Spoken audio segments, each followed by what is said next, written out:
बेरोजगारी के संबंध में, तो पीएलएफएस की जो रिपोर्ट आई है जुलाई सितंबर 2023 की, जो कल हुड्डा साहब भी करे थे, उसमें ऑल इंडिया का जो बेरोजगारी दर है जुलाई सितंबर का 6.6 है, जबकि हरियाणा का ये आया है 5.2। जुलाई सितंबर पिछला जो 2023 पीएलएफएस का एक डॉक्यूमेंट है, तो उस डॉक्यूमेंट में आप देख सकते हैं कि हरियाणा 5.2 और जो पड़ोसी स्टेट्स हिमाचल में 14.5 है और पंजाब में 8.8 है, राजस्थान में 12.0 है, सेंटर का 6.6 है। हरियाणा हैज 5.2%। नहीं, वो तो नंबर तो ऊपर से जमलिंग है, लेकिन लास्ट में जो रिजल्ट है वो ये है। अब सारे काउंट करेंगे तो नंबर भी पता चल जाएगा आपको, लेकिन मैं सदन को बधाई देना चाहता हूं कि हम लोग जो है अपने अनएम्प्लॉयमेंट रेट में काफी कम आ गए। धन्यवाद। अध्यक्ष महोदय, गुड्डू जी, एक मिनट, बेरोजगारी की बात कही, मैं एक सवाल आपके माध्यम से पूछना चाहता हूँ। इन्होंने कहा 5.2 आया है, लेकिन मैं इस पर करूंगा, जो मेरे पास इंफॉर्मेशन दूसरी थी, लेकिन 2014 में कितना था? 2.9। कितने 2 गुना बढ़ गया, 3 गुना बढ़ गया, बड़ा बेरोजगारी बढ़ी। हम तो कह रहे हैं 2.9 था 2014 में, आज क्या बता रहे हो? आपकी मान लेते हैं 5.2 बता रहे, वैसे 9% है। पिछली जो रिपोर्ट है मेरे, अब ये 2 महीने बदल गए, बता रही 9 है। 9 का मतलब 3 गुना बढ़ चुका है। तो ये बताओ ना भाई, 2014 में क्या था, अब क्या है, ये बताओ। योर परफॉर्मेंस, आप बताओ कि हमारी ये परफॉर्मेंस है। 2014 में 2.9 था, आज घट के 1 हो गया, आज घट के 1.5 हो गया, तो मैं आई विल अप्रिशिएट।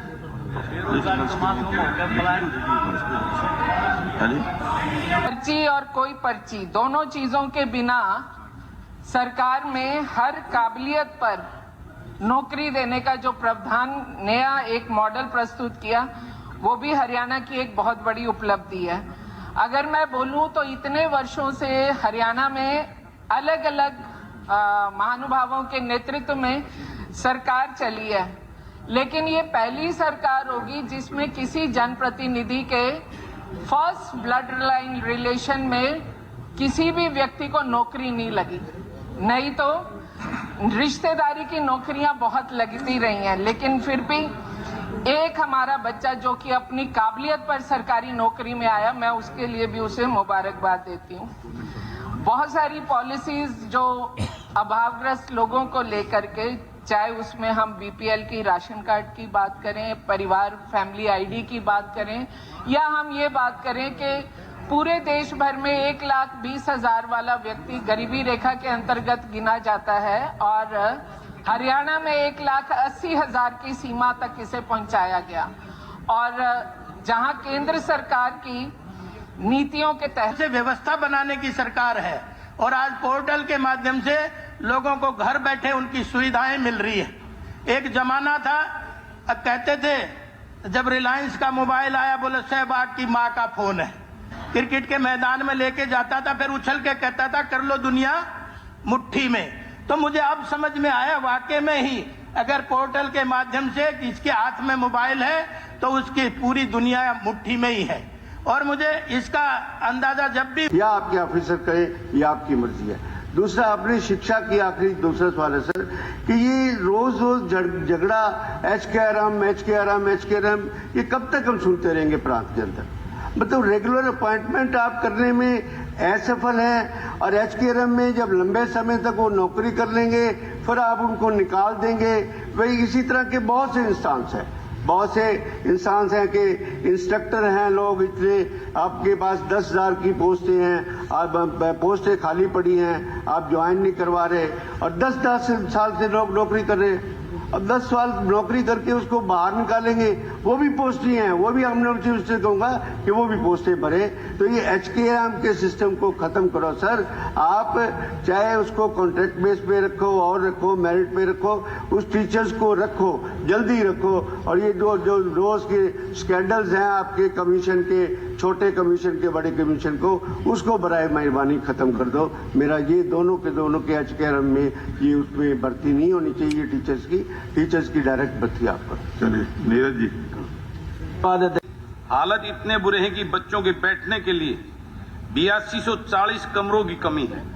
27,000 अध्यापकों के स्थायी पद खाली पड़े हैं, जबकि शिक्षा विभाग ने 10,275 करोड़ रुपए की ग्रांट बिना उपयोग किए वापस कर दी है। क्या ऐसे बेटी बचाओ बेटी पढ़ाओ का सपना पूरा होगा?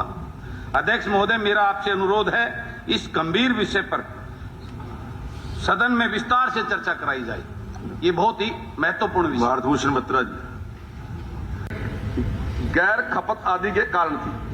जहां तक वर्तमान में शिक्षकों के रिक्त पदों का प्रश्न है, तो राज्य के राजकीय विद्यालयों में शिक्षकों की 26,303 पद रिक्त हैं। सरकार रिक्त पदों को जल्द से जल्द भरने के लिए प्रतिबद्ध है।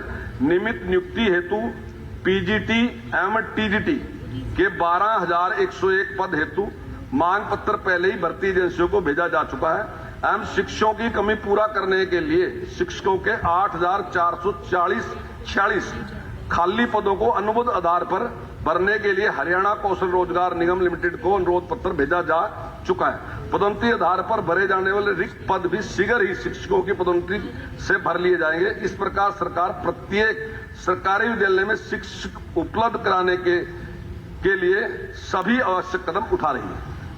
धन्यवाद। डेवलपमेंट क्या क्या किया, मैं तो एक बात पहले तो ये पूछना चाहता हूं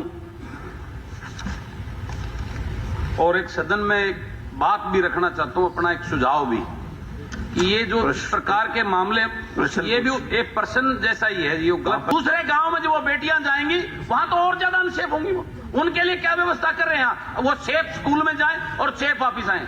पिछले दिनों आपने एक आधा उसका जाने आने का खर्चा दें, कहां से मिलेगी उसको? एक गरीब आदमी वो अपना पेट भरेगा कि अपने बच्चों को छोड़ने जाएगा? कमलपाल जी, बाद में इकट्ठा जवाब देंगे या अलग अलग देंगे? हम जो लगातार जो भर्तियां कर रहे हैं, उन भर्तियों में तुलना जरूर करनी पड़ेगी, क्योंकि आखिर तुलना से पता लगता है कि कितनी कितनी भर्तियां कैसे की गई हैं। तो हमारे यहाँ स्टाफ सिलेक्शन कमीशन की और एचपीएससी की जो भर्तियां हुई हैं, उसमें अगर मैं पिछले 10 साल की बात बताता हूं, तो एचपीएससी की भर्तियां कुल 8700 हुई, और अभी हमारे लगभग 9-9.25 साल ही हुए हैं, अभी समय और शेष है, उसमें भी और जो भर्तियां होंगी उसका अलग से डिटेल है। तो अभी 11,500 भर्तियां हमारी हो गई हैं। और एक प्रश्न बलराज कुंडू जी ने पूछा हुआ था, तो वो जरूर उस साथ में शामिल करके उसका उत्तर बता रहा हूँ कि अभी क्लास 1 और क्लास 2 3200 भर्तियां और जो है एडवर्टाइजमेंट हो चुकी है, जो बहुत जल्दी अभी होने वाली हैं। तो ऐसे कुल मिलाकर के 15,000 के आसपास की भर्तियां एचपीएससी की हो जाएंगी।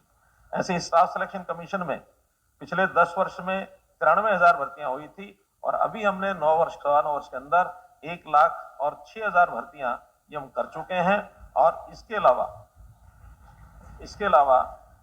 45,873 ग्रुप 3 की, यानी सी की, ग्रुप सी की भर्तियां, उसका सीटी टेस्ट हो गया है। ये अलग बात है कि उसमें से कोर्ट के अंदर कुछ केस गए हुए हैं, और खास करके हम जो एक लाभ सोशो इकोनॉमिक जो क्राइटेरिया के माध्यम से 5 अंकों का जो हमने लाभ देने की बात कही थी गरीब परिवारों को जिनके घर में एक भी नौकरी नहीं है, या जो अन्य कुछ क्लासेस हैं, उसको लेकर के और कुछ आपत्ति कुछ एप्लीकेंट्स ने लगाई हुई है, और बहुत जल्दी उसका मैं समझता हूँ फैसला हो जाएगा।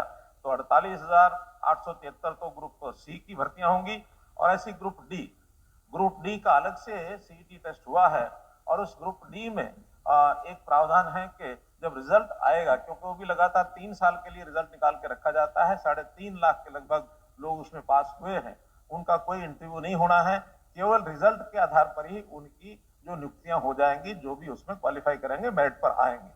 उसमें प्रावधान ये है कि जब रिजल्ट निकालना होगा, उस समय हमारे पास कितनी रिक्वेशन देंगे उसके हिसाब से और वो भर्तियां होंगी। चीफ सेक्रेटरी ऑफिस ने वो रिक्वेशन देनी है। अभी तक चीफ सेक्रेटरी ऑफिस में डिफरेंट डिपार्टमेंट्स की ओर से 13,657 भर्तियों की रिक्वेशन तो जा चुकी है, लेकिन मुझे लगता है कि रिजल्ट कुछ समय के बाद आएगा, तब तक 1,500-1,500 और भी रिक्वेशन आ सकती है। तो लगभग 15,000 भर्तियां वो आने वाले 6 महीने में ये और हो जाएंगी। तो ऐसे 15,000 ये होंगी, और 1,06,000 हम पहले दे चुके हैं। 15,000 और 45,000 ग्रुप थी, तो कुल मिलाकर के 60,000 भर्तियां ये होंगी।